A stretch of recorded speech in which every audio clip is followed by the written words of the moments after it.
Hiya, and welcome back to Homecoming Morenatsu Revisited. The game that teaches us that I am running out of patience.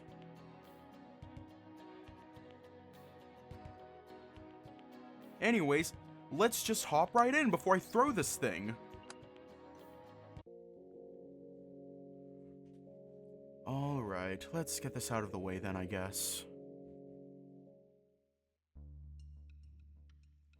Okay, so one more time, what exactly does the luck stack do in battles?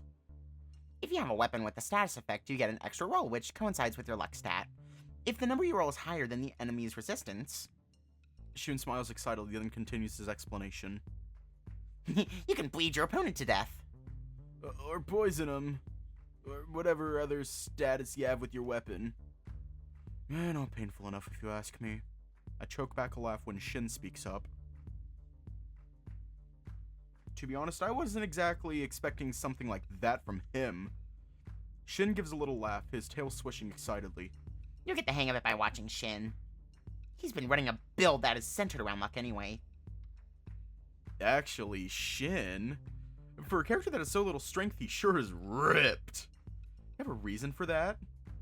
Shin puts his pen down and brings his hands into a ball under his chin. With a blank expression, he just stares silently at Torihiko. It's an uncomfortable sight to behold. Yeah, never mind, forget I asked. The tiger gives a shrug. My curiosity gets the better of me. What's he talking about?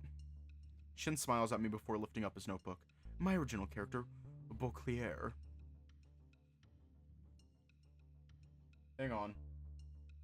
I'm gonna go ahead and delete something real quick while doing this, so that way my brain doesn't get fried.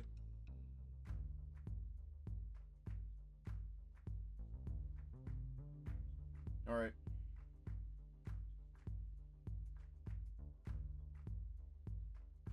I am calming down. I am calm now, kind of. They're playing Dungeons and Dragons properly. I made him specifically for this campaign. Shin flips through his notebook before turning it for me to see. Widen my eyes to behold a rather large and menacing cat warrior. He's frozen mid-swing with one of the jagged hatchets in his hands. Wow, that's very well drawn. How long did it take you to do it? Oh, actually... He glances over at Tatsuki before gesturing towards him. Tatsuki drew this up for me. He did Shun and Sotoro's characters too. For real, dude, what gives? You mean theirs but not mine? Tatsuki's expression shows discomfort. He looks away slightly. Well, you already drew yours up. I guess. But how? When did you learn to...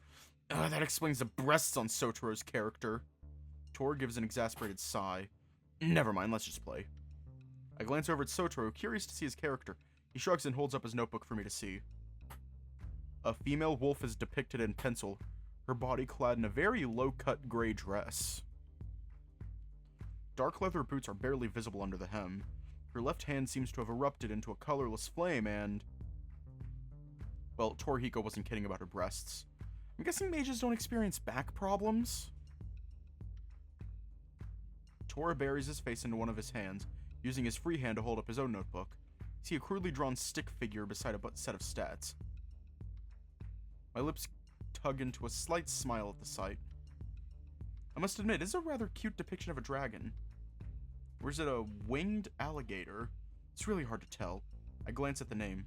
Arashi, the Rogue. Sounds interesting. The font looks more like a street graffiti than a warrior's template, but it still looks good. Finally, I give an expectant look to Tatsuki. What do you have, Tatsuki? Tatsuki coughs into his hand once and wordlessly holds up his notebook.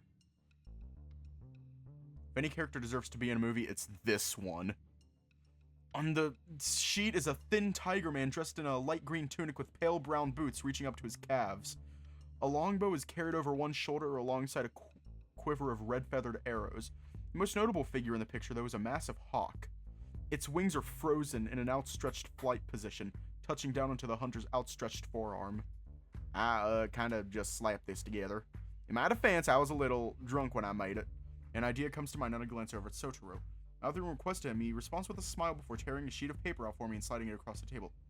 Do you think you could make one for me, Tatsuki? The dragon gives me a nervous smile before reaching for the paper.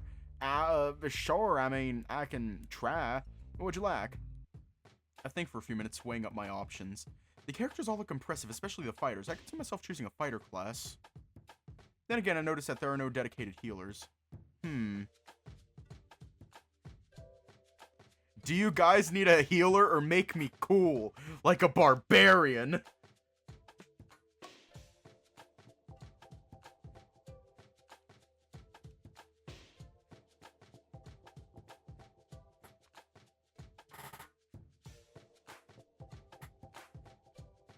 We're gonna be Mercy.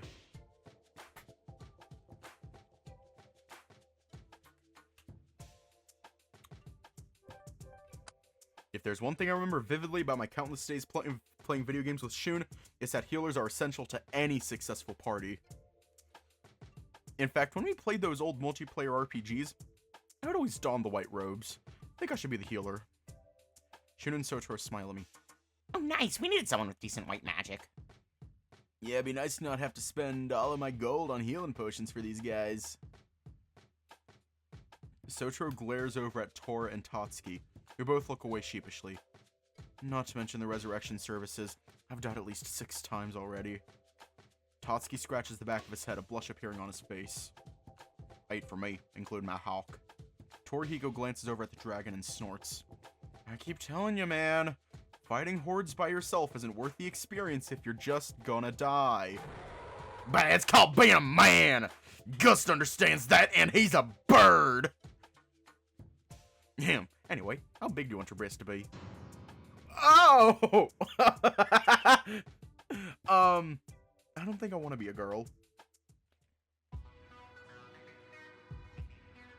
This Daft Punk stole my goddamn cigarettes. That is definitely a song title. Alright, now that we have that out of the way. As Shun clears his throat and clicks his pen, the others scoot in closer and fall silent. I can honestly feel the tension right now, and it's telling me Shun must only run difficult campaigns. Last time you left off, the group was traveling to the capital of the dead. Rilye. The rumors are that this is the burial site of Aamon the Vile, and his offspring all plan to resurrect him to scorch the realm once again. As our brave party paddles across the stagnant and foggy waters towards Relay, they spot a boat in the distance, docked to a rotting pier. Another hero has emerged from the darkness and has been venturing to Relay with nothing but the flames of vengeance lighting their way. Shun smiles and peeks over his glasses at me. He makes a motion with his hand, although I don't recognize it. Sotoro waves at me to get my attention before waving his pen at me in a theatrical gesture. Oh! I chuckle as the gesture finally clicks. Lifting the ballpoint pen above my head like a sword, I lock eyes with Shun. Suddenly the wolf's expression changes, a serious look on his face.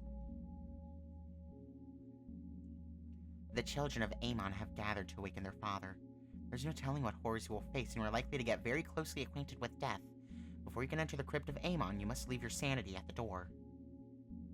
Brave healer, do you accept your fate no matter the consequences? I feel everyone's eyes on me, which sends a chill down my spine. Is this really just a game? Everyone is being so serious. I do. For a few moments, nobody says a word. I feel a bit silly holding this pen up in one hand and a bag of chips in the other, but I don't dare stop. Okay, hero, are you ready for your first battle? What? Shun grins wildly at me. The party of heroes have only just arrived in the Bank of Relay. You'll have to survive the demon horde until they arrive to assist you. I flatten my ears against my head. By myself? Shin smiles over at me and nods. Good luck. Torihiko bursts into laughter. Shun did the exact same thing to me when I first joined. I look over at Tatsuki, who simply rubs the back of his head. That's how I first died in this game, too. Sotoro gives me a reassuring smile and flashes a thumbs up. Don't worry, Mr. Nishimura. I doubt Shun will kill you this early on. I bury my face into my hands and shake my head. Yeah, that really does much for my confidence. I look over at Shun and sigh. Okay, what's first? Shun glances down at his notebook and smiles to himself. Oh no. After walking along the abandoned and rotting streets of Relay, You see a giant structure beginning to form in the fog. It is the Tower of Shadows, the final resting place of Aamon. Shun suddenly slaps his palm down onto the table, causing us all to jump. Sotaro gives a cry of protest as he almost spills his noodles. The youngest of Aamon's kin, Naama, appears before you. She is aware of your plan to kill her and her siblings, but intends to offer your heart to her resting father. How will you proceed? I stare down at the dice in the middle of the table, weighing up my options. The part that confuses me the most is that I have so many. I could run, fight, negotiate. It's just one! You can take her!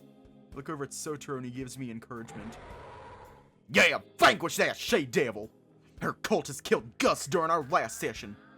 Totsuki's yell makes me jump, but it fires me up at the same time. Okay, I'm going to fight! What do I have to do? Shun gives a satisfied smile before pointing to his dice. First, you need to roll to determine the turn order. Since you don't have your own, you can use mine. With a gulp, I glance at the dice. Roll the dice quickly or pray to the dice gods.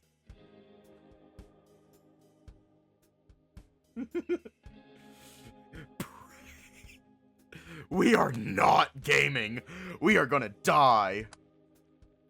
I decided it's best to play it safe. I've heard that the so-called dice gods can be unforgiving to those who are unprepared. Okay, give me a moment. I don't want to mess this up. I clap my hands together and bow my head as if I were at a shrine. After waiting a few moments, I reach for the dice. Totsuki shakes his head and snickers at my superstitious gesture. You'll be fine. I ignore him and roll. You'll probably get at least. I can feel a stinging sensation across my chest before I behold the results of my roll. 4.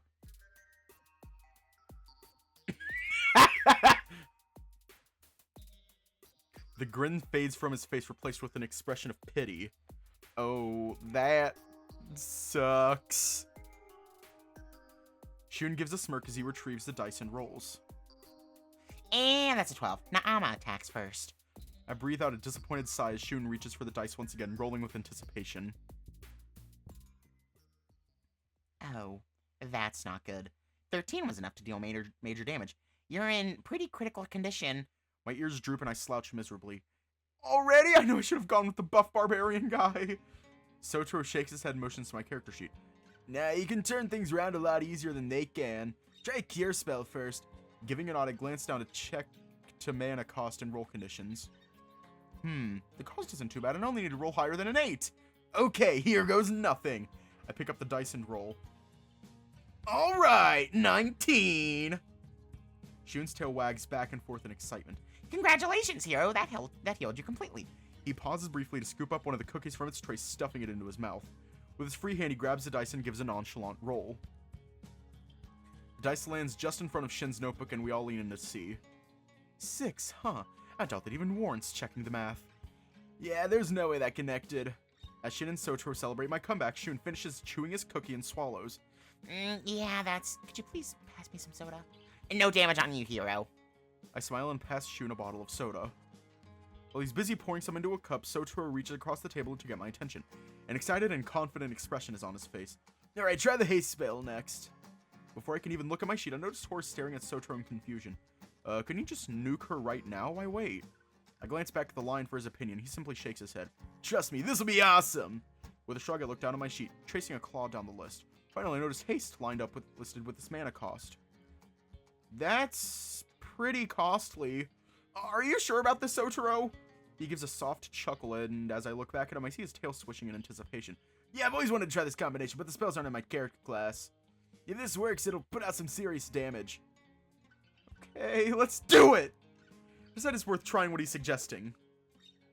I pick up the dice and roll. 15. Alright! I jump as Sotaro suddenly slams his hands on the table and sits upright. After this next turn, immediately do the reflect spell. Shun gives another smirk, picking up the dice. You're betting on Naama not being able to get a strike in. Wolf reaches for another cookie before rolling. Huh, 5. Naama fails to connect. He glances back up at me, adjusting his glasses, a toothy grin showing. Go ahead, hero. Show me what you've got. He gives me a wink before munching on the cookie in his hand. I take a breath and glance over at Tora and Totsuki. Both of them look about as nervous as I feel. I guess this gamble is more serious than I thought. I pick up the dice and roll. My eyes widen and a grin comes to my face. 18! Once again, Sotaro enthusiastically hits the table, which does wonders on my skittish fox reflexes. Torihiko and Tatsuki can only give choked out gasps. You got this! Kasakuha spell! I scratch the back of my head in confusion, but isn't my turn over? Actually... Shun suddenly interrupts, and I'm amazed I can understand him since he's still chewing on his cookie. I glance over at him, watching as he swallows before continuing. Haste makes you move twice per turn. The effect only lasts 3 turns, though. Sotaro grins, clasping his hands together. Okay, Mr. Nishimura, cast Kuha on yourself. Shin suddenly perks up, looking over at Sotaro with interest. Oh, I see what you're doing. If Hiroyuki has been with us for this whole campaign, you would have had his character completely broken. Broken? I let my gaze dart between Shin and Sotaro, hoping for an answer. Torihiko gives a soft chuckle and winks at me. He's saying that you'd be overpowered with that strategy. I mean, extremely overpowered. I glance back down at my character sheet. Considering the mana cost so far, I'm having a hard time believing that. Well, if you're sure, once again, I pick up the dice and roll. 16. Shun lets out a laugh of disbelief. Yeah, that's triple damage. Naama doesn't stand a chance. She won't be roasting my bird again anytime soon. Tatsuki cheers at my victory, although I can't help feeling suspicious. Glance over at Shun for answers. Just like that, what's the catch? As the little wolf tries to calm himself down, Shin glances over at me and smiles a little wider. It's a little trick that healers can do. If you cast Reflect on yourself, any magic spell cast at you will bounce back to the caster. I blink as I hear Shun take a deep breath and exhale. Seems like he's managed to compose himself. But if the character's an ally, this spell is bounced back at the enemy with double the impact. Still, Naama are kinda weak to white magic in general, so you'd have won without that strategy. An embarrassed blush comes to Sotaro's face and he looks down at the floor. Sorry, I was just excited. Nobody ever wants to play the healer, so I never got to try this with my own magic. Torihiko smiles but shakes his head. So, from what I understand, all the fights from now on will just be Hiroyuki and Sotaro playing firebomb dodgeball with one another. That about right? A look of alarm suddenly shows on Tatsuki's face. Well, wait, that means Hiroyuki will always have the kill and blow. He's gonna get the majority of the loot! Hey, wait a minute! Shun clears his throat loudly, interrupting Tori's protests. Anyway, moving on. Realizing she's been outmatched, Naama tosses her sword to the side and races back behind the doors of the tower. An annoyed expression makes its way to Shin's face. Ugh. She ran from the last 3 fights we had with her family. Tori gives a chuckle before reaching over and slapping me on the back. It doesn't matter though, Hiro got her good. We'll finish her off once we get inside. Shun nods and looks down at his notebook, jotting down a few notes. Well, the party's about to meet up with Hiro, so if anybody wants to equip him with better gear, now would be the best time. I stretch, enjoying the brief intermission. Sotaro has taken this as a chance to use the bathroom while Torihiko and Tatsuki have a hushed conversation between themselves. Shun has his nose buried in his notebook, jotting down some notes. I can only assume they're about the upcoming trials we're guaranteed to face. I decide to focus my attention to Shin, who's patiently waiting for us to continue. So, Shin... The black cat jolts, clearly not expecting me to speak to him. What is it? I smile, asking the question that's on my mind. When did you suddenly get a taste for... I pause, sweeping my hand across the table, taking extra care to not upset anyone's soda or ramen cups. You know, all of this. As I finish my question, Shin relaxes, giving a nonchalant shrug. I'm still not interested in video games, if that's where you're going with this. I'm more surprised by his answer than the matter-of-fact way he says it. But that's like sprinting before you can even crawl. The expression that crosses his face makes me wonder if I'd said something insulting, but he simply gives another shrug. Honestly, I've never seen the connection, though you're not the first to suggest that. Shun said the same thing. He offered to lend me his handheld system, but I just wasn't too into the game. A small wad of folded-up paper bounces from Shin's shoulders and rolls onto the table. The two of us give surprised stares over at its source. How can you not like Visage 4? I mean, it's already blasphemy to not like the vanilla game, but I tried to give you the golden version. Watching. Shun gives an indignant snort. Remind me to never take you with me to my cousin Gaku's video game store. Despite the annoyed look on his face, the wolf has a teasing tone in his voice. Wait, Gaku? That name sounds familiar to me. Oh yeah, back when I used to play video games with Shun, he would mention Gaku a lot. His video game skills were apparently unmatched. The soft chuckle breaks me out of my thoughts and I stare at Shin. The cat simply smiles and shakes his head. Well, the music is nice enough, I suppose. Are you almost done, dude? I'm getting bored here. Torihiko's loud voice interrupts Shin's review. Seems his conversation with Tatsuki has become a little more energetic. The dragon snorts before grinning at Tora. I told you to let me bring a pop sake. We'd be having way more fun right now. Ugh, that stuff makes my stomach hurt. The two of them continue their discussion at a more reasonable volume. With an annoyed look on his face, Shin's sizing continues. Shin's the cat, Shun's the wolf. Anyway, it's by pure chance that I even knew about this game. My mother found an older edition of Night Watch in a bookstore somewhere in Yokohama. I had actually requested a very specific set of books for my birthday 2 years ago, but the store had some kind of problem trying to import it from France.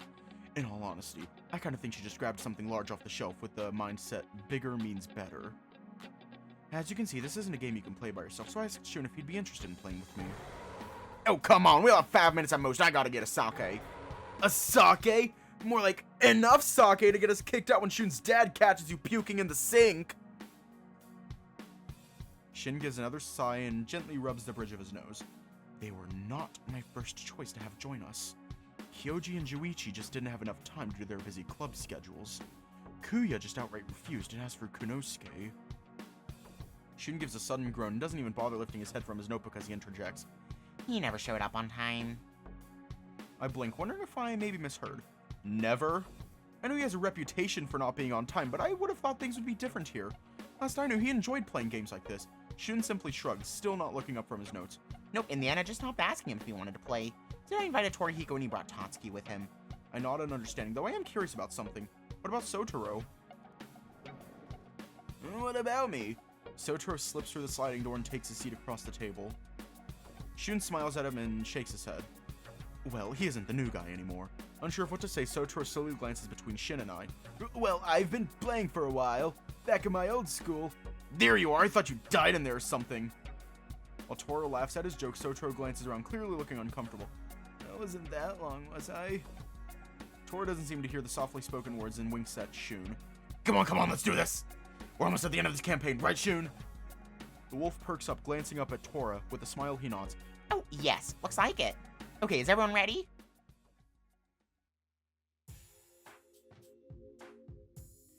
The children of Aamon have all gathered somewhere in the tower.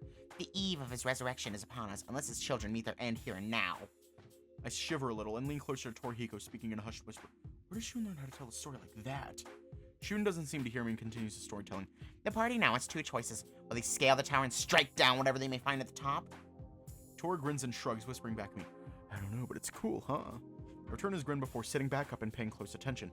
Or will they brave the darkness beneath it and drive the creatures dwelling there into the light? A concerned expression shows on Tatsuki's face and he looks up from his character sheet. Maybe we shouldn't go underground, what if there's no light? While Tatsuki voices his concerns, Sotaro gives a confident grin. I bet all the tough fights are gonna be down there, Mr. Midoriya. We'd be missing out on all that treasure and experience. We all turn our attention to Tora as he makes a thoughtful sound. The tiger scratches his head for a moment before looking back at us. Well, if I were a dead guy, old god.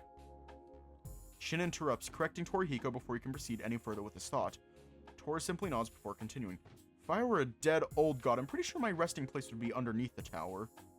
A smile breaks out across Tatsuki's face, the dragon turning to face me. What do you think, Hiroyuki? We'll follow your lead. He reaches across and places a hand on my shoulder, giving it a gentle squeeze of encouragement. I weigh up the options, but the idea of more combat excites me. Let's go down below. I want to fight some more!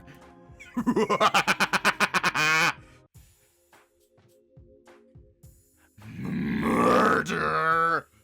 My enthusiastic reply gets a smile from everyone.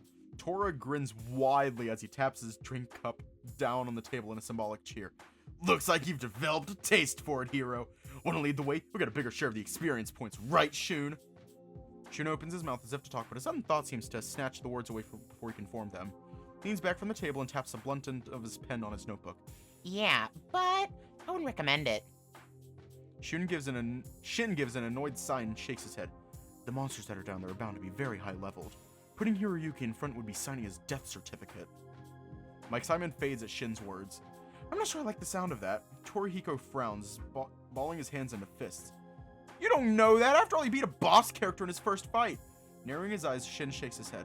Yes, and that is what we in the real world call luck. There is a reason why you shouldn't unnecessarily test it. Shin turns to me and drops his voice, but keeps his eyes on my notebook where my stats are listed. If you really want to lead, more power to you. But I do think you ought to just stay behind me, just until you're a few levels stronger. To be honest, he does have a point, but at the same time, the thrill of the fight is hard to pass up. I don't want to regret my decision. Do you want to become a murder hobo or play it safe?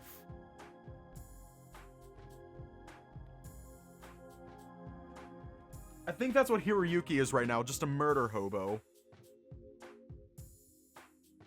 Murder! Red rum! Red rum! If you get the reference, you get the reference.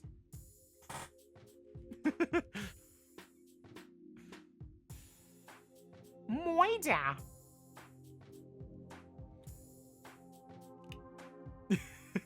Thank you, Amethyst! Red rum. We're gonna play it safe. As much as I want to lead the fight, Shin's point just makes too much sense. It would be such a pity if I let greed get me killed. Actually, I think I'll stay behind you for now, Shin. It'd probably be too much of a burden at the moment. Shin smiles as I announce my decision and glances over at me.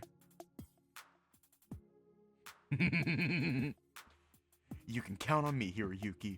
I'll keep you safe for the final battle later. Tatsuki makes us both jump as he suddenly laughs. Hey, is that how nerds pick up girls? Shin's smile melts away almost immediately. He plants his elbows onto the table on his chin and rests his chin on his cupped hands.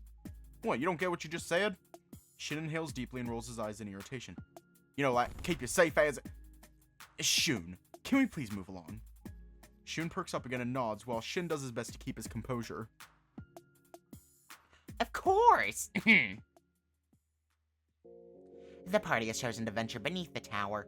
There isn't much light aside from the random torches lit and left to burn by Aamon's children. So we'll be lost within 5 minutes. Tatsuki cringes as he says what's on his mind. Torihiko frowns and nods. And getting jumped by everything but the floor. It's called dungeon crawling for a reason, you know. Where do you think it began? A smile comes over Sotoru's face as he fiddles with his dice. That's kinda Shun's thing, Mr. Nishimura. These guys usually don't last very long. Anyway, let's continue! The party descends down a dusty stone staircase. The deeper they go, the quieter everything seems. Soon the only sounds they can hear are their own heartbeats and each other's breaths. You approach the tombs of the old gods, ancient titans of whom the great heroes of ages past gave their lives away to seal. I lean closer to Torihiko again and whisper under my breath. Has Shun been playing those spirits games or whatever they're called? Once more, Shun is too busy reading from his scrawlings to notice our little conversation. After what seems like hours, you finally reach the bottom. A doorway leads to the burial chambers, and in the far corner rests a rotting, blood-stained chest. The tiger gives a small nod and rubs the back of his head. Yeah, though I don't know how he has the patience for them. Sitting upright, Tor raises a hand, giving a smug grin. I call dibs on the loot! Shin gives a sudden jerk before glaring daggers at the tiger. Don't open it, you fool! Torihiko frowns, glaring back at Shin. A feeling of unease washes over me. Can't quite put my finger on it, but something seems familiar about this scenario. Tora? Maybe shouldn't open it. Oh no! I call dibs! That chest is mine! He turns to face Shin, his confident grin returning. I'm opening the chest, pipsqueak. I can see the narrowed eyes from the little wolf. Rather than get angry, a wide grin comes to his face. Shun wags his tail, eyes gleaming mischievously. Suddenly realize exactly what is about to happen. You lose 50 health points.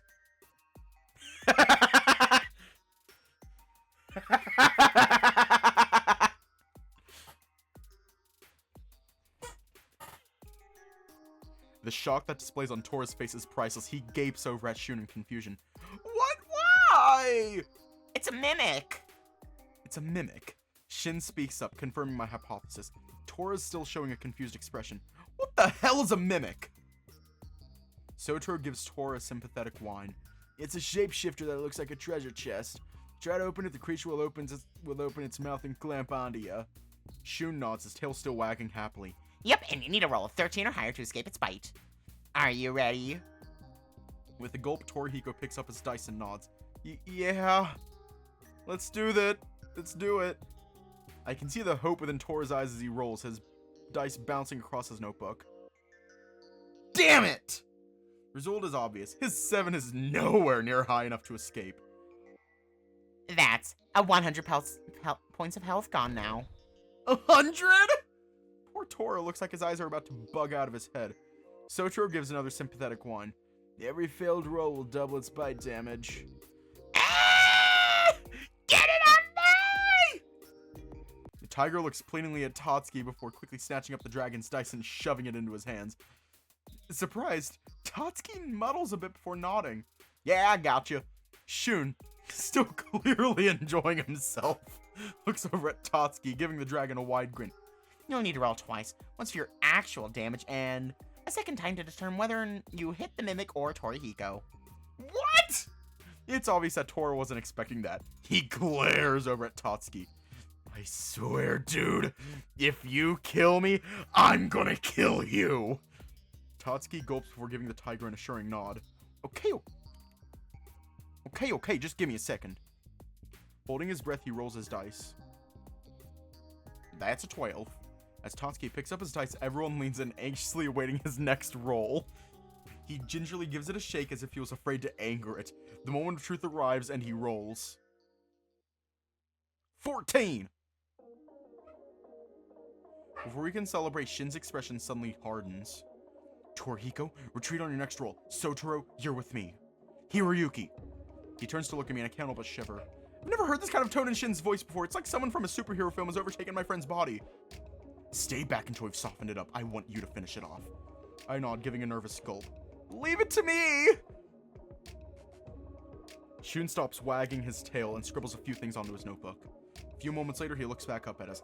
Alright, Ryudo the Hunter has successfully freed Arashi from the jaws of the Mimic. It loses 25% of its total health. Shin looks at its notes briefly, then glances back up at Shun. I'll roll for Gutting Slice. He swiftly picks up his dice and rolls it. 10. Shun nods, writing a few more notes before giving a satisfied hum. Mimic is now affected by the bleed status and will lose 20 points of health per turn. Sotaro's ears perk and he sits fully upright. Now roll for Infection! He clears his throat to catch my attention, before leaning close to whisper an explanation to me. Infection chooses one status ailment at random and doubles it. The lion picks up his dice and eagerly rolls it. 15! Yes! Shun smiles and nods, adjusting his notes to update the information. Bleed damage has increased to 40 points of health per turn. He turns to me, giving a happy chuckle. Okay, hero, it's your turn. I scoop up the dice before looking over at Shin. The cat just nods back expectantly. Just stay back for now. Looking back over at Shun, I hold up the dice. What do I need to roll to guard? Wolf looks at his notes, seeming to be doing calculations in his mind. After a few moments, he glances back in my direction. Anything higher than a 5. Armed with this information, I take a breath and roll the dice. Alright, a 9! Okay, the Mimic has lost its ambush grapple, and now everyone must roll for regular initiative. Everyone takes a turn rolling their dice. Shun rolls a high number, managing to snag the Mimic a position right in the middle. Shun must have noticed my frustration at the Mimic getting a turn before me. He looks at me and gives a reassuring smile. Don't worry, hero, it's bleeding pretty well right now. 40 damage per turn is a rather good setup. In my disappointment at my low roll, I completely forgot about the Mimic's status ailment. Its life is on a countdown timer. I roll for Gutting Slice again. Shin's voice breaks me out of my thoughts. The cat rolls his dice. What a disappointing roll. Before he can see what he rolled, he snatches up the dice. No point in stacking up any more ailments, just finish it off. Tatsuki picks up his dice and holds it up. Got it, I'll make a triple roll for Volley Shout. I watch as he rolls, excitement on his face. Alright, that's a first one hit for 30 damage. Damn it, that one missed! Yes! That makes 60 damage! Torihiko picks up his dice and looks over at Shin, remembering what the cat had ordered him to do earlier. I'm going to retreat before I get my ass handed to me again. The tiger rolls a dice. Did I seriously fail a retreat? Shun frowns, looking over at Tora, who gives a soft whimper. That isn't good at all. The Mimic uses Whirlwind Claws. Wolf picks up the dice and rolls. Everyone takes 20 points of damage. Sotaro gives yet another wins on Torihiko's behalf. You lucked out, 10 more points and you'd be dead. Tora gives an annoyed groan, burying his face into his hands. Gee, thanks for the update! On the plus side, it's just 40 points of health. It just lost 40 points of health due to its bleed.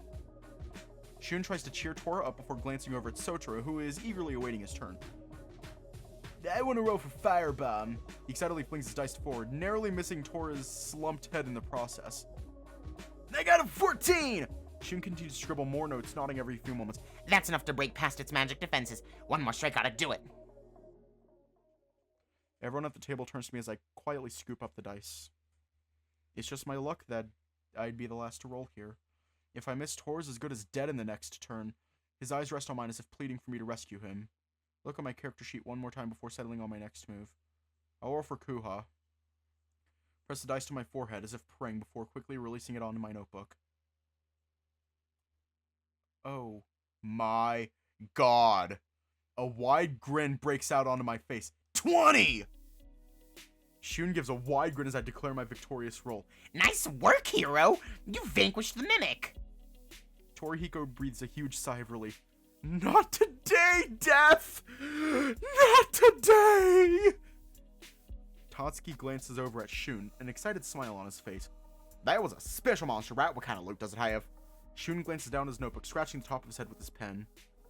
Self-voicing disabled. Let's see here. The wolf flips through a few pages of his notebook, before finally finding the one he wanted. With an index finger, he traces down a list of treasures he'd written down for the campaign. A wide grin comes to Shun's face as he finds what he was looking for. Well, well, well. It looks like someone finally obtains the Primal Flame spellbook. He fixes his gaze squarely on me, his grin widening. Unfortunately, your class is incompatible with these spells.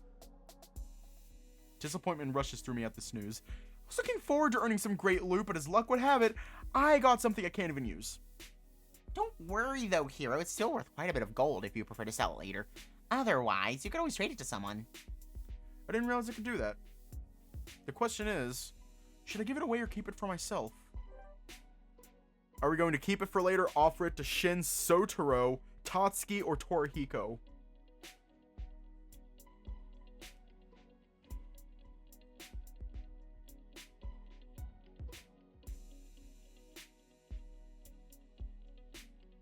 Hang on, I'm gonna do a poll because, you know, we're doing Juuichi's route.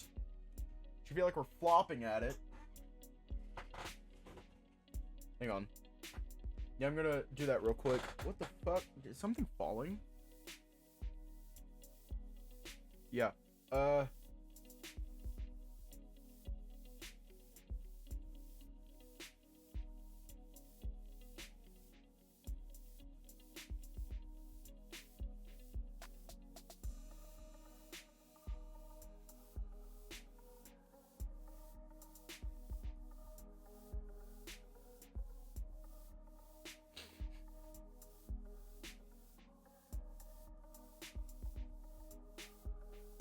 Alright.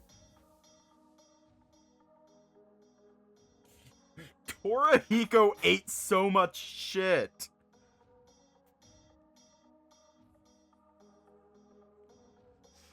Yeah, Shin was the MVP. Also, yes, I called Sotaro Yellow Crayon.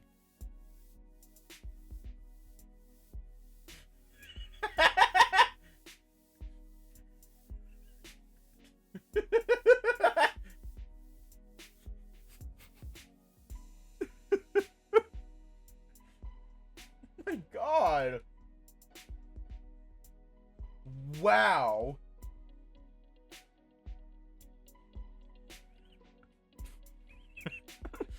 Tora got booty checked in half. Damn. Damn. And it's Sotaro. I cast a glance in Sotaro's direction, thinking for a moment. He's quite familiar with his spells, and if I'm understanding this game right, would actually get the best actual use out of this book. Sotaro. The lion jolts as I say his name, his glance shifting towards me. Take a deep breath, and after exhaling, I smile. You can use it, right? Would you like to give it a shot later? Confused expression crosses his face, obviously not expecting this. Really? You don't want to keep it for the gold? It's easily worth a completely new set of armor. I shake my head and smile wider, my resolve unwavering. It'd be way more useful for you to use, Sotaro. I'm just barely getting the hang of all this anyway. A deep blush comes to his cheeks, and he shyly smiles back at me. Thanks, Mr. Nishimura. I really appreciate it. Naama writhes in the agony as Beauclair's dagger twists into her stomach. I curl my tail around myself as I wince, the gory description manifesting itself in my imagination. Ugh, jeez. Shin chuckles softly, nodding over at Torihiko and Tatsuki. It's no worse than what she did to those two. Oof. I hear pitiful whimpers from the aforementioned, but Shun continues on. She lets loose one last angry howl before falling limp on the blade. Naama now lies with her brothers, lifeless before our brave heroes. However, the fight was not without its casualties. The wolf grins smugly over at Tatsuki and Torihiko. The two flinch in embarrassment. Come on, don't rub it in. This game's rigged! Shun ignores them both, clearing his throat. Ryuta the hunter and Arashi the rogue fall in battle far below the Tower of Shadows. But this is not where their journey ends.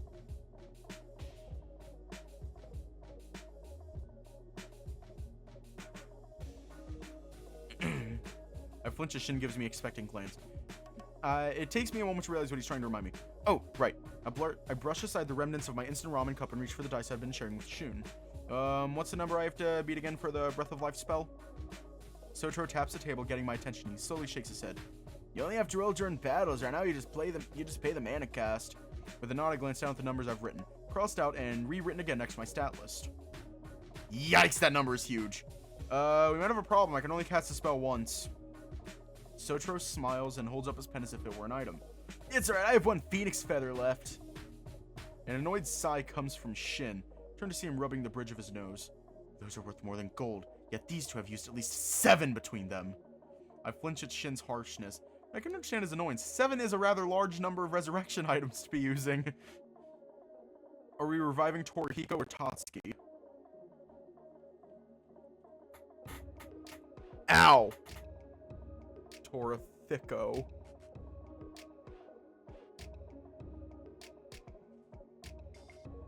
Oh, my back. My back. Ow, my back. Fuck. Ow. Ow. Fuck. My back. My fucking back. Ugh. Tatsuki, I've got you covered. While Tatsuki smiles at me, Torihiko gives an annoyed frown. Hey, what about me? I got way more kills. Dragon folds his arms across his chest, then shakes his head. No way, I still have 4 more kills than you from last time. Same as usual, Mr. Ushima? Sotaro interrupts the bickering, smiling over at Torihiko. The tiger gives a sigh and nods. His cheeks going a light shade of red. Yeah, how many phoenix feathers do I owe you now? Ha! Thanks, Hiroyuki. Those feathers only revive you with about 1/4 of health. Shun looks over at me and smiles, his tail swishing excitedly. In addition, white mages can revive animal companions for free, just like a resurrection service. Seriously, why don't we have one from the start? Tatsuki screeches in surprise, only to jump when Shin snickers. I, for one, blame your power fantasies. The smug look on Shin's face doesn't last very long as Torihiko playfully nudges him. Oh, you're one to talk, Mr. Buff Axe Guy. The black cat's cheeks flare up in the brightest shade of red I've ever seen. Clearly embarrassed, he opens and closes his mouth. Yes. Well, never mind. Clearing his throat, Tatsuki glances back at me before shyly bowing his head. Seriously, owe you one, Hiroyuki. Fighting without Gus just makes me the archer. Nobody wants to just be the archer. I shake my head and just smile back at him. Actually, I happen to think archers are pretty dashing. I turn back to face Shun, who is once again scribbling in his notebook. Shun, I'll use Breath of Light on Ryuto the hunter and his companion. While the dragon smiles, his cheeks giving a slightly red glow, Shun wags his tail. He excitedly scribbles down some notes before adjusting his glasses. Alright, I think everyone's ready for the final area.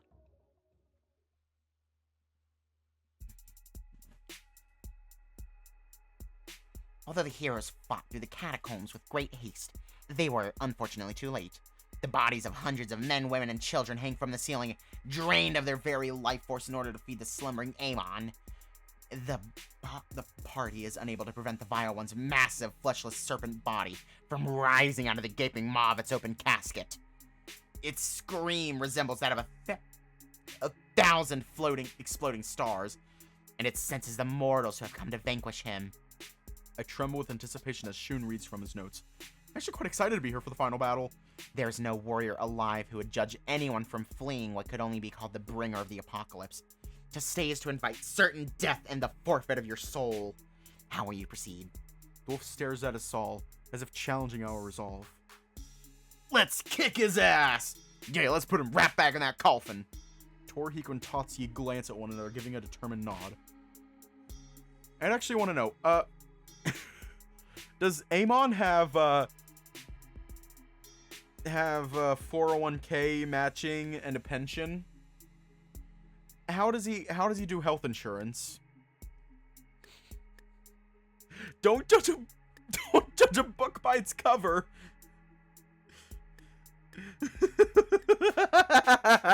If he has matching 401k, a pension, and health insurance, I'd fucking join him and kill all these fuckers.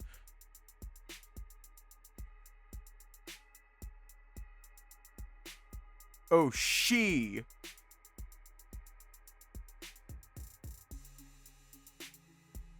She? Oh. I'm sorry. We revive Tatsuki. Tor throws a fast slap into Tatsuki's massive hand, showing off the most energetic high five I think I've ever seen. Shin and Sotoro nod at one another before turning to the rest of the group. I'm inclined to agree with him. I'd like to see just how powerful a fallen cosmic deity can be. The experience points if we pull this off are going to be ridiculous!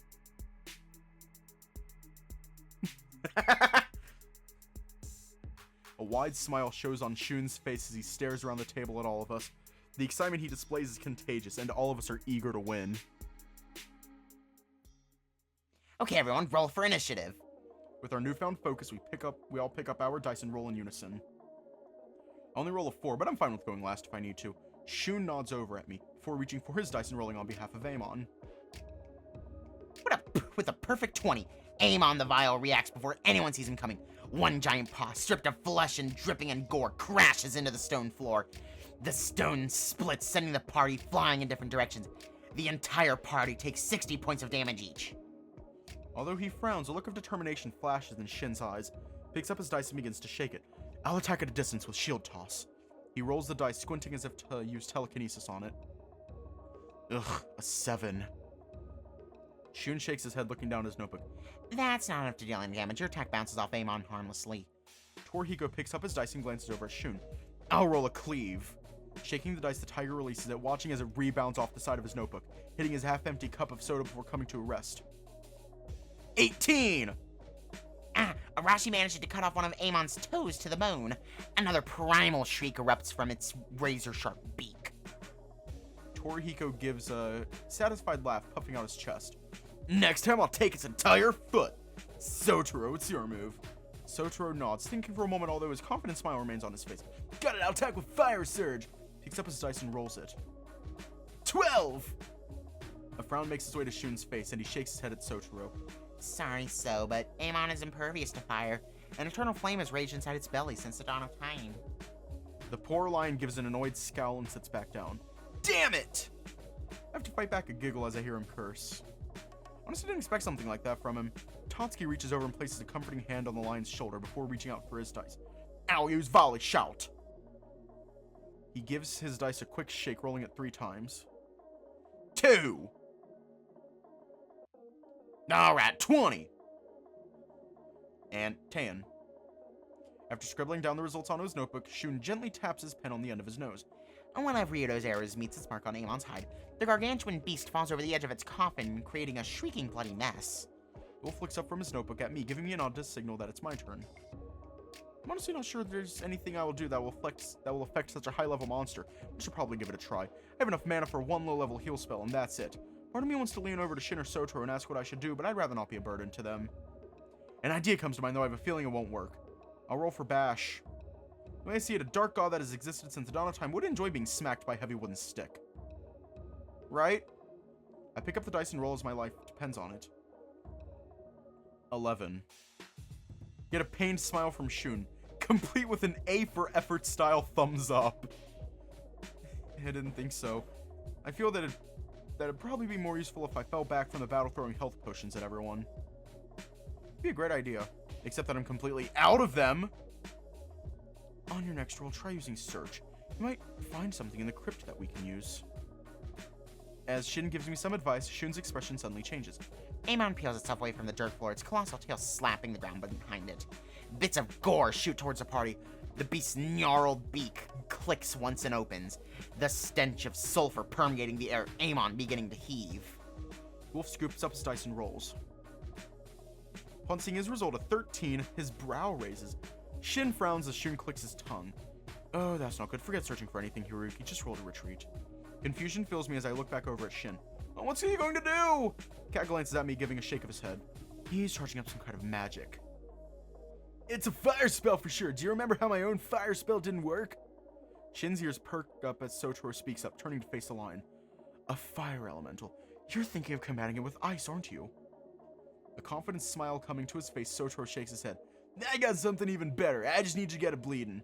Shin purses his lips as if wanting to ask more about the plan, but instead taps his fingers once on his notebook before taking up his dice. I'll roll for getting sliced, please. He rolls the dice, his tail flicking around behind him. 16. Shun adjusts his glasses again, and I begin to sympathize with what he said earlier. Maybe context would be easier. He scribbles some notes down before glancing around at everyone. Aamon will now lose 20 points of health for each turn for the duration of the battle. Torihiko quickly snatches up his dice, eager for his next turn. Alright, I'm going to... Wait! Bell jump as Sotaro suddenly calls out. He holds out his notebook excitedly. You should roll for this, Mr. Ushima! The lion flicks a few pages in his notebook before sliding it down the table for Toru to read. I can see him mouthing the words on the paper, but the expression on his face tells me he's unsure of them. Is this a real thing? I've never heard of warrior skills using magic points. A surprised expression comes to Shun's face, which quickly turns to one of annoyance. Hold on, what? Sotaro nods, looking over in Shun's direction, his tail excitedly flicking behind him. It's called Mage Masher. It's something I came up with a year or two ago. Basically, a warrior-type character can use it to stop a magic user from casting for one turn in exchange for all of their magic points. Must admit, it sounds like a pretty cool idea, though judging from Shun's annoyed frown, he doesn't seem to think so. But it would completely break the game! Everyone just keep throwing elixirs at Torihiko! Raising his hands up in front of him, the lion shakes his head. No, only target just one enemy at a time. Shun gives a deep sigh, shaking his own head in disagreement. Any boss character based around magic will just immediately go into the trash. Shin continues tapping on his notebook, but stares up at Sotaro. I'll have to agree with Shun. I'm not sure how I'd like how the game would have to be rebalanced. Slight smile comes to Torihiko's otherwise uncertain expression, and he gently rubs the back of his head. I don't know, guys. This could be cool. Like, what if I could only use it once a session? Suddenly stares over at me. Any trace of his look of uncertainty is gone, replaced with his usual warm smile. What do you think, hero? You're the guest of honor, after all. I gulp as the other four shift their glances towards me. All I can see is expectation.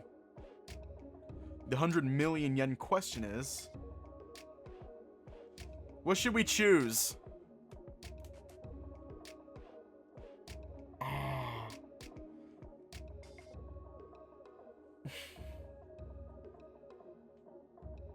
Just fucking... We're calling to inform you that your Magic's extended warranty has expired. Honestly, I'm of the mind rules are rules. Like, sorry, Sotaro. I'm so sorry, Sotaro. As cool as the idea sounds, I find myself agreeing with Shin and Shun. Such an overpowered move could be abused and break the balance of the game. I give a sigh and stare over at Sotaro and Torihiko. I'm sorry, guys, but it's my first time playing. I want to experience a game that was meant to be played. My response brings embarrassed looks on both of their faces. Sotaro simply nods and glances away.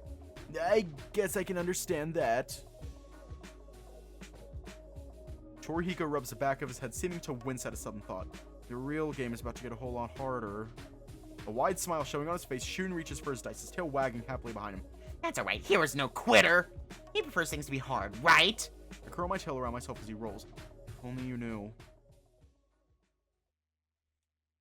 Oh, we died.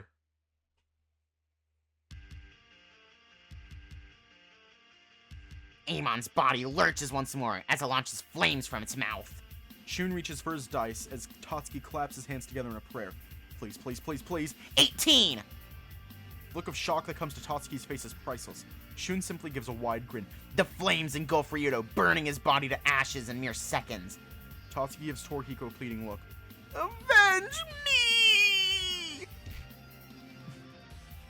He flails dramatically before dropping to the floor. A shocked expression makes its way to Tora's face. I told you to retreat, now look at your hamburger meat! He glances down at the floor where Tatsuki is lying. I can barely see the big oaf over the snack-covered table. But am I a tasty burger? A smirk creeps onto my face as I attempt to hold back a laugh. What a silly dragon. Torihiko simply gives a shrug and frowns. If that's worth dying for, then sure. As Torihiko sits back down, Shin looks up from his notebook. Sotaro does the same, both of them giving looks of sheer determination. It must be low on energy, but we're not out of the woods yet. I just need one more smell, blast a hole through its head. Glancing up from his notes, Shin frowns, fiddling nervously with his glasses. Guys, be careful. You barely have any health left. Shin and Sotaro wince, but they know what we all know. It's true, the fight has reached its climax, but nobody is in any shape to see through to the end. Tatsuki's character is dead, and Torihiko's was forced to retreat. Ah! I cry out as an idea comes to mind, causing everyone to jump. Tatsuki quickly sits upright. I have an idea. Would it be possible for me to... Pause momentarily, trying to think of how to word my intentions. Never really been the type to read rulebooks, especially not those concerning anything less than an 18,000 yen video game. Shield someone? Like, take the damage for them? Shun frowns, realizing where I'm going with this. Places his hands down on the table and leans closer to me. Well, yeah, but you'll take the full damage no matter what. You won't be able to survive the damage. I shake my head and smile. Slowly, I glance around at the dice. Last person to roll this turn will be me. And so far, I haven't even been able to so much as tickle Aamon. Maybe taking a killing blow for someone right now is the only way to win this. Take the fall for Shin or be Sotaro's shield.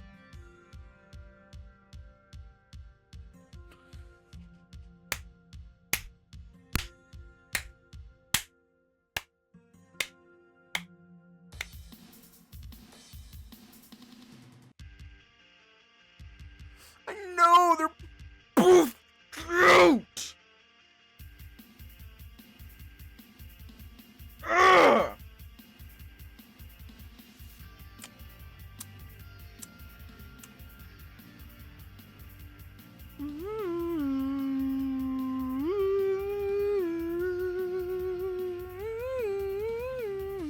Sorry, Shin. It's clear to me that I need to make the right decision. With unwavering resolve, I glance over at Sotaro. I'll shield Kala from damage. Sotaro, make good on that spell, okay? The lion's eyes widen as he looks over at me in shock. Wait, what, Mr. Nishimura? You lose all your experience points for sure. I give a smile and shake my head, folding my arms across my chest. No, Sotaro, my mind is made up. He opens his mouth to protest, but I hold up a hand to interrupt. Listen, if you guys fall, we'll have no chance. I can't even scratch this thing, let alone kill it on my own. It's for the best. Another look of shock comes to Shun's face, the wolf gaping momentarily. You're going to sacrifice all the experience points you'll gain from this? We're talking at least 10 levels worth! Shoot a playful glare in Shun's direction and rise up on my knees. Never make a man repeat himself when he's being heroic! I look back over at Sotaro, giving him another smile. We're gonna stop it for the ad. Want a break from the ads?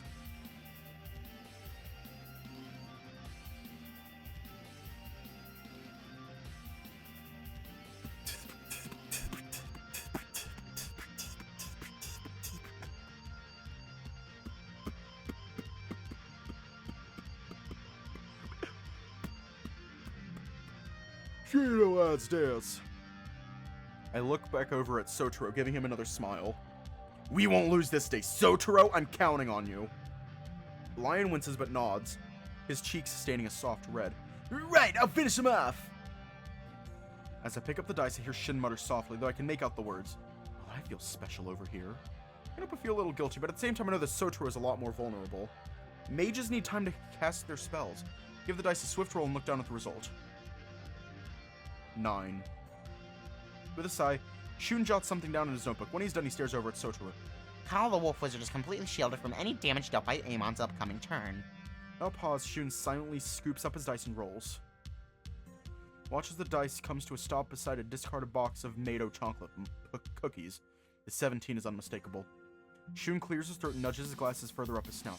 Aamon takes a deep breath before exhaling hellfire from its mouth. The party is hit for 60 points of damage. Beauclair is overcome by the heat, the blaze killing him instantly. Shin massages between his eyes, giving an annoyed sigh. Well, I'm not quite sure what I expected. Shun glances between Sotoro and I, ears drooping as he rests his gaze on me. And Yuki the Fox Healer sacrifices his life to protect Kala from death. Mr. Nishimura, now make this up to you. I glance over at the lion and nod, a small smile coming to my face. I know you will. You're going to destroy this fiend!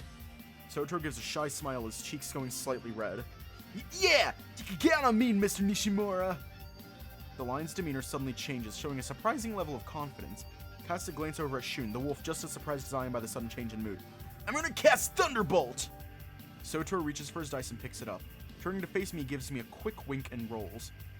The dice bounces once, catching the edge of a discarded box of hockey and bounces to the floor. I got it! Torihiko swats his notebook down on the dice as if it were a fly swatter, but it doesn't lift up. He looks up at Sotoro and takes a deep breath. You ready, Sotoro? Confident look on the lion's face remains and he nods. Now's born ready! With a slight gasp, Torihiko nods and lifts the notebook up, turning his head away as the pages slide away from the plastic icosagon below it. 19! Look of pure excitement crosses Shun's face as he drops his notebook, a wide smile forming. With the wave of her magic staff, Kala beckons a bolt of gold lightning from its tip. Aamon's shrieks die away as the mystic bolt punches through its skull. His body seizes before slumping to the ground, his spirit departing this realm.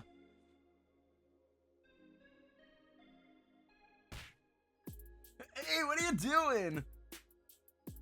Before he can react, Torihiko and Tatsuki grab him and hoist him up on their shoulders, carrying him out of the room like a soccer player who scored the winning goal. Shun's eyes widen and he gives chase. It's like something out of a movie. And the sight makes me smile. You did it, man! The wizard babe strikes again. No, wait, watch the door frame! Shin looks over at me and gives a cheeky smile. You know, I think I'm glad that I wasn't the one to get the killing blow.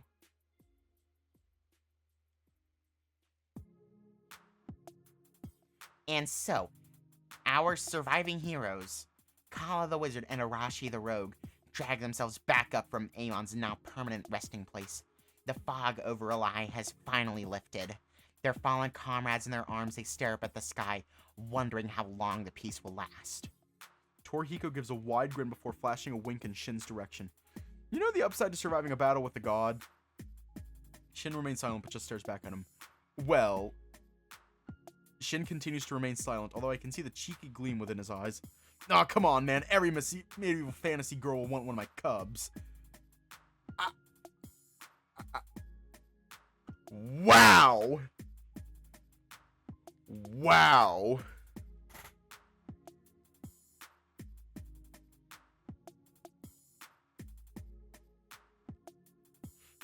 He just wants to get laid! But he is right though. I'm also one of those fantasy girls. The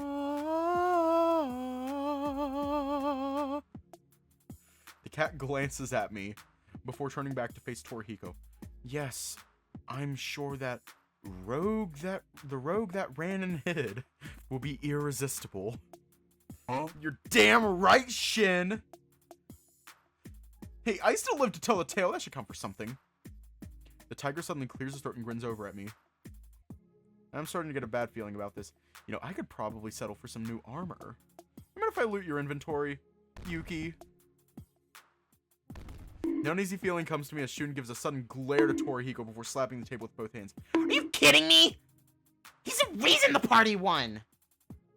Plus, he'll still need his gear for the next time we play together. Torihiko gives a wide smirk before winking in my direction. Well, it is called role-playing, and Arashi is a rogue. Before I'm able to respond, I hear a sudden laugh. As I look in the direction of its source, I see Shin snickering behind his hand. Oh, rogue, you've insisted on playing like a warrior for this entire campaign. Perhaps that's the reason you die so often. An embarrassed expression makes its way to Tora's face, and he rubs the back of his head with his hand. The tiger stares down at the floor. Yeah, but the thievery skills are so boring. Except for mug and loot. Torihiko stares back up at me, all trace of embarrassment gone, replaced with his trademark smile. How about it, Yuki? Wanna help buy my new equipment? I stare back, a memory of the past flashes through my mind. Surprise, motherfucker! Torihiko and we often shared everything. Now it brings up feelings of nostalgia, and I smile inwardly. Letting Tor take my equipment in this game would be no different. Then again, Shun's words struck a chord with me. What if we could play again before I leave? Hands off, thief, or take it, you scoundrel! Oh my god, how scandalous, we're touching toes.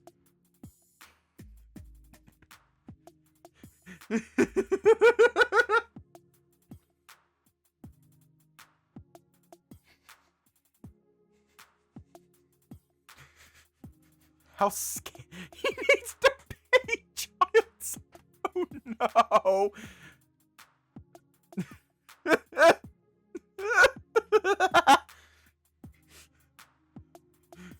Oh my god. Yeah, no, you're not taking it.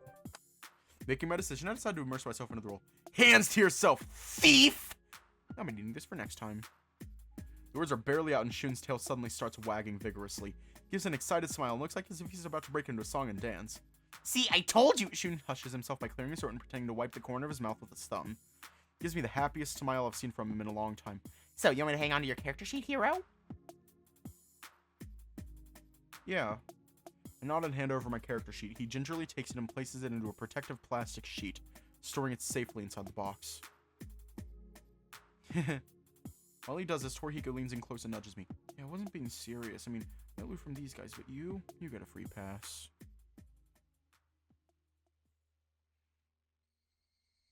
We all spend time taking empty plastic bottles and boxes to the different bins beside the Kodori household. Making sure to separate the rubbish properly, we all excitedly chat about our next session and potentially new builds for me to try out. Eventually, though, it was time to part ways. Since I didn't bring anything with me, I followed Shun out onto the porch and to breathe in the afternoon air. Now I'm way too fast. My chest tightens and I find myself thinking the same thing. Though it took several hours, I still wish it could have lasted longer. Pushing those thoughts to the side, I give a slight shake of my head. Maybe you were just having too much fun killing us all. The wolf gives a wide grin, which I return with one of my own.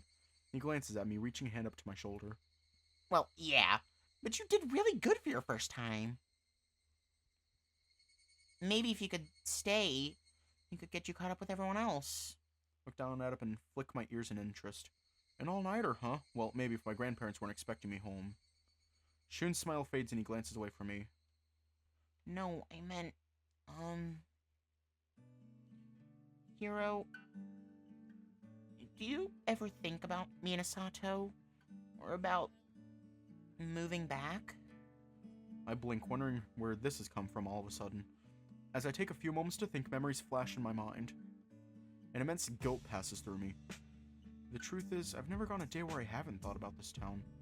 I can feel tears forming in my eyes, and I say the words that are in my heart. Shun, I always do think of Minasato. Turn to face him and see that his eyes are also misty. Think about everyone else, too. Wolf stares at me momentarily before giving a slight smile. Slowly, he pulls me into an embrace. Surprised, it takes me a few minutes to realize, and I gently return it. I hope so. He murmurs something softly, though I can't make it out. We release each other from our embrace, and the wolf glances up at me. What about moving back here? What if you guys got part-time jobs and we all just stayed together? Wouldn't that be cool? Video games and manga every day like nothing changed.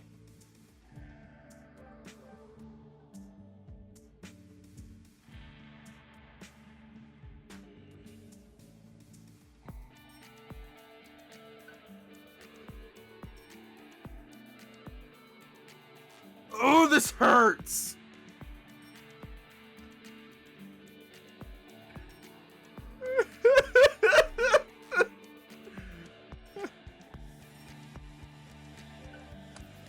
I meet his gaze with my own, a wide smile breaking out across my face.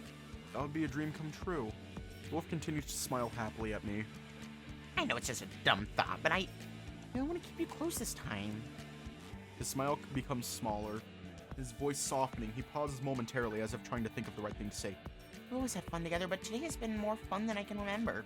Shun's eyes dart away, and he leans against the porch's support beam. He stares out at the beautiful sunset, seeming content to just watch and listen to the chirping of the cicadas. I watch him for a few moments before returning my gaze to the horizon. It really is more beautiful than I imagined it would be. I used to take everything for granted, but now being back here in this moment truly makes me realize just how much I've given up over the past 5 years. Maybe I'll go back and stay with you instead. Two of us are interrupted as we hear the front door open. Our friends step through the doorway, Tatsuki looking a little worse for wear. I think I ate too many cookies, my stomach hurts like hell. Torihiko gently supports the dragon, patting him on the back. Getting a little old there, huh? In a surprising turn of events, Tatsuki doesn't protest, instead he simply sighs tiredly. Maybe. A squeamish look comes across Shin's face, the cat glancing away from the groaning dragon.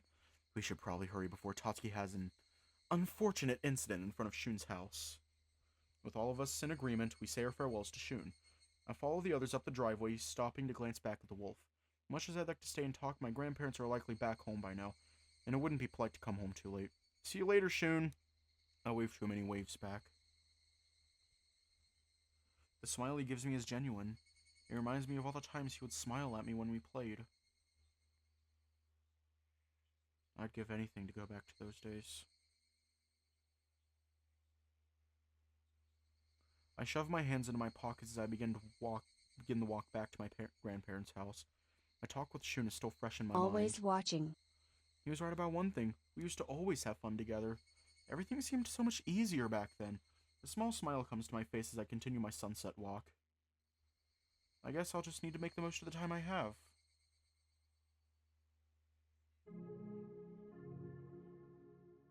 Smoke silently rises from the nose of my grandfather's old pig figurine.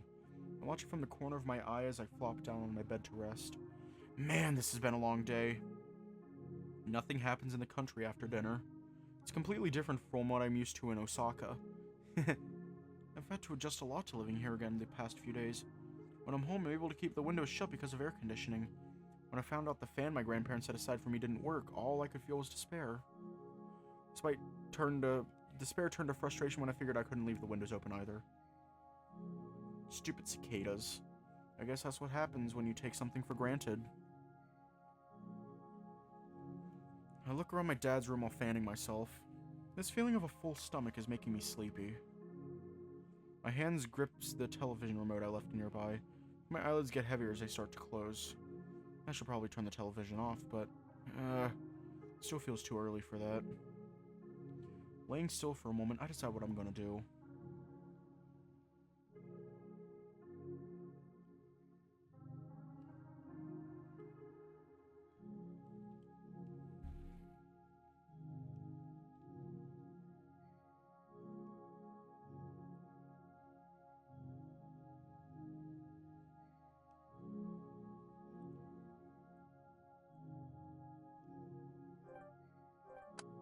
I think I'm gonna leave it on for now.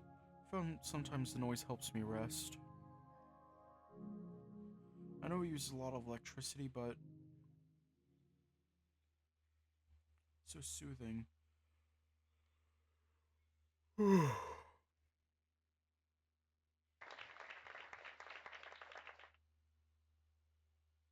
drowsiness is cut off violently when loud noises start coming from the television. Oh, come on! As I blearily rub my eyes, I glance over at the screen.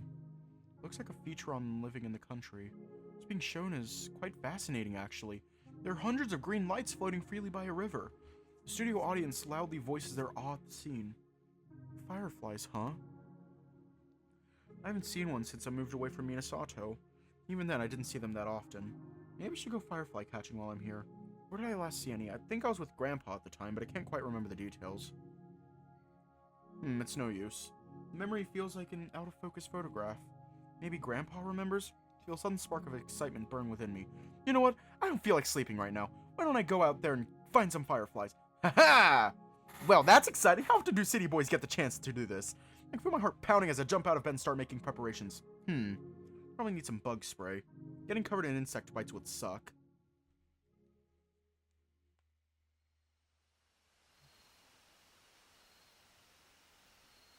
This is bad. I scratch my cheek as I look around. Getting directions from Grandpa was a good start, but Minasato looks completely different at night. Managed to get myself lost quite easily. I mean, I know roughly where I am, but I don't think I'm gonna make it to my destination, no matter how hard I try. Now, where was it? My voice is swallowed up by the darkness. Sea lights of faraway houses flicker in the distance. The only light tonight is coming from the moon and stars. Walk carefully, trying not to stumble. There's not enough light for me to see where I'm putting my feet. Go, what happened to the rustic scenery from the daytime? Was it always this creepy at night? I begin to regret coming this far out in the dark. I guess I could come back tomorrow, but... No. I've made it this far, I can tough it out a little longer. You're a big boy now, Hiroyuki. There's nothing to be afraid of out here.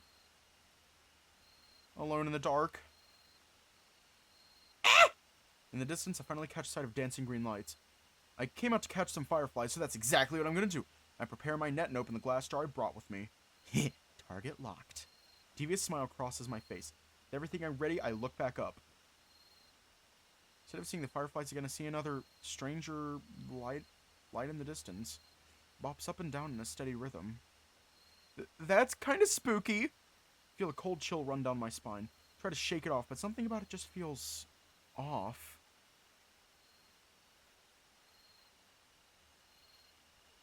Like I'm very much in danger. Sound of footsteps grows louder. Judging by the way the light is growing, I'd say it's coming right for me. My heart starts beating like crazy, but I resist the instinctive urge to run away. No, that's only going to get me killed. When there's a serial killer on the loose, you have to think rationally and on your feet.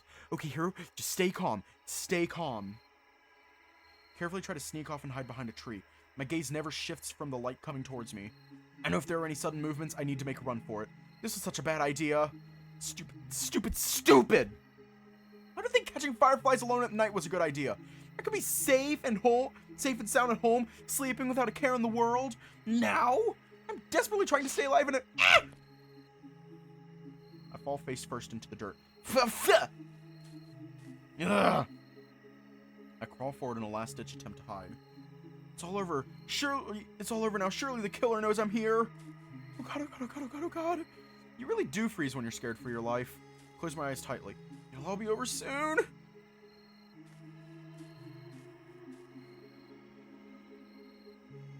The sound of rustling grass suddenly stops.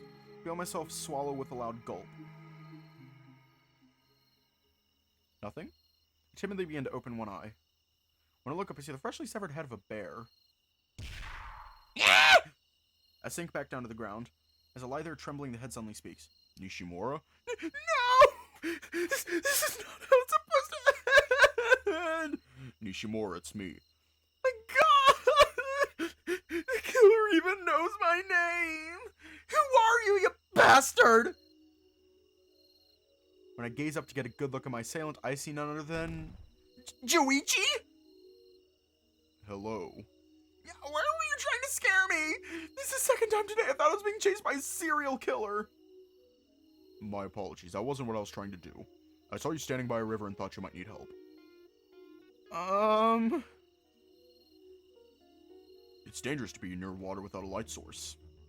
Then you fell. I was sure you hurt yourself. Screaming when you saw me didn't help.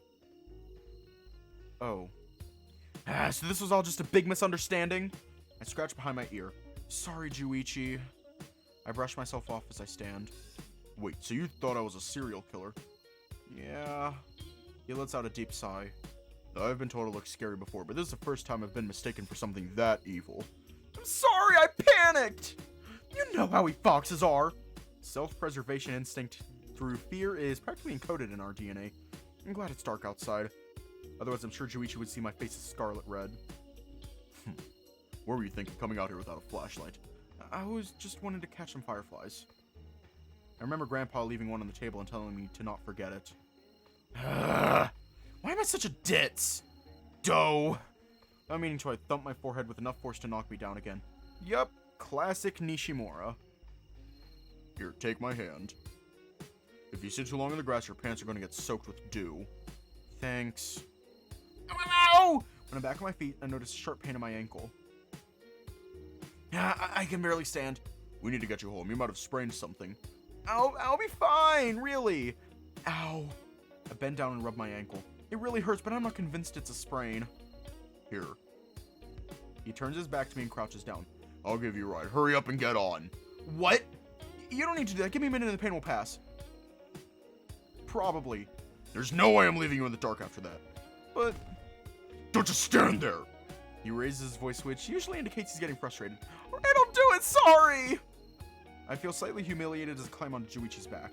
I can feel him tensing up as he lifts my legs and holds them under his arms. I wrap my arms around his neck so I don't fall off. Fortunately, he's big enough compared to me that this isn't much of an issue. You okay? Yeah, I should be good. Thanks, Juuichi. With that, he starts walking, making sure the flashlight in his right hand keeps the path illuminated. I take a look around as we walk. It's like seeing everything with fresh eyes from up here.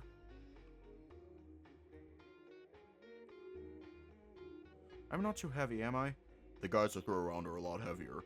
Tora, for instance. Let out a dry laugh. He does seem to throw Torihiko a lot. I'm sure it's because Tora provokes him into doing it. I don't know why, but lately he's been particularly annoying. It's like he's trying to get on my nerves. Is it all that different from back then, though? As soon as you guys start messing around, it's like the old days again. He used to be real timid about teasing me, but nowadays he doesn't hesitate at all. That swim team has been a bad influence on him. I'm sure Tora doesn't mean it. Juuichi lets out another deep sigh. I try to change the subject. By the way, what are you doing out here at this hour? Didn't think anybody from the village would be around the riverbed at a time like this. Unless they're a serial killer! Geez, why am I so obsessed with them all of a sudden? I was taking a walk. A walk? Why? It's a daily routine for me. Huh, that's interesting. I had an image of 2017. Juuichi, constantly practicing judo in his spare time. I suppose it's never good to make assumptions. You said you were out here catching fireflies? Well, I tried at least. That's kind of... His voice quiets as he trails off. If you're looking for fireflies, you should go farther upstream. Huh, that's weird. Grandpa said they'd be around where I was. He sighs softly. Are you sure, or did you just get lost because you're not familiar with Minasato anymore? No comment. It's too late to go to the right place tonight. Besides, I don't want to aggravate your injury. You should stop for the day. Oh, don't worry about it. It's feeling better already. He stops in his tracks. Would you like me to put you down then? Not really. I rest my head on Juichi's shoulder and smile. Is it wrong to say I like being your damsel tonight? The panic as his voice was priceless. You know this feeling though, it's kind of cold tonight and his body is so warm. No, I suppose not. Just, take better care of yourself, Nishimura. You got it. Juuichi begins walking again. The gravel below makes a loud crunching sound under our combined weight. The rocking rhythm of its steps is hypnotic. Soothing.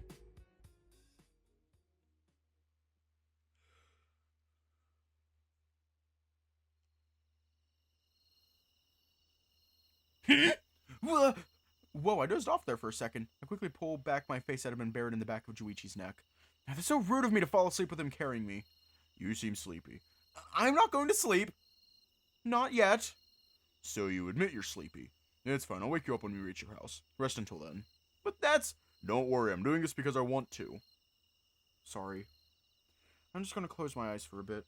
Feel the drowsiness quickly return. Rest my head against the back of his neck again and close my eyes. Juichi's back is so soft and warm.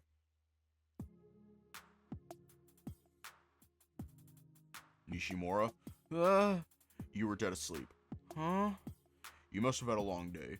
Look around in confusion before I recognize my surroundings. How long was I out? About half an hour, give or take. Wow. I only wanted to close my eyes for a bit to clear my head. I didn't mean to sleep that long. Thanks for carrying me, Juuichi. He gently releases me as I drop down from his back. It's no big deal. Are you sure you're fine? You don't want me to take you inside? Nah, I think the rest did me some good. There's practically no pain anymore. At least stretch and shake my legs so we can see. That's good. At least it's nothing serious. Thanks again for everything, Juuichi. I mean it. No problem. As usual, he responds with only a few words. So, do you want to try catching fireflies again tomorrow? I'm worried you're going to try again. It's been kind of a pain tonight. Maybe it isn't such a bad idea to have Juuichi along for this. Are you offering to come with me? Yes. It's faint, but I'm certain Juichi's smiling. He certainly replied faster than usual. Alright then, let's do it!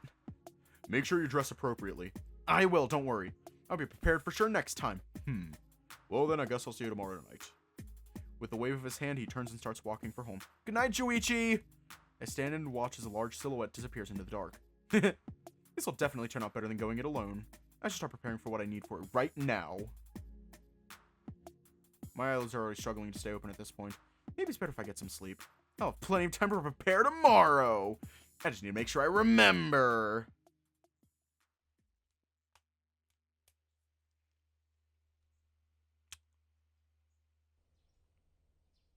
August 5th. We're gonna leave off here tonight.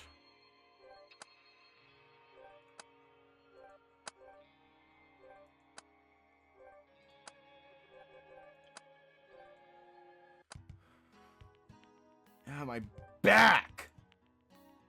Stay safe, have a good night, and I will see you all tomorrow.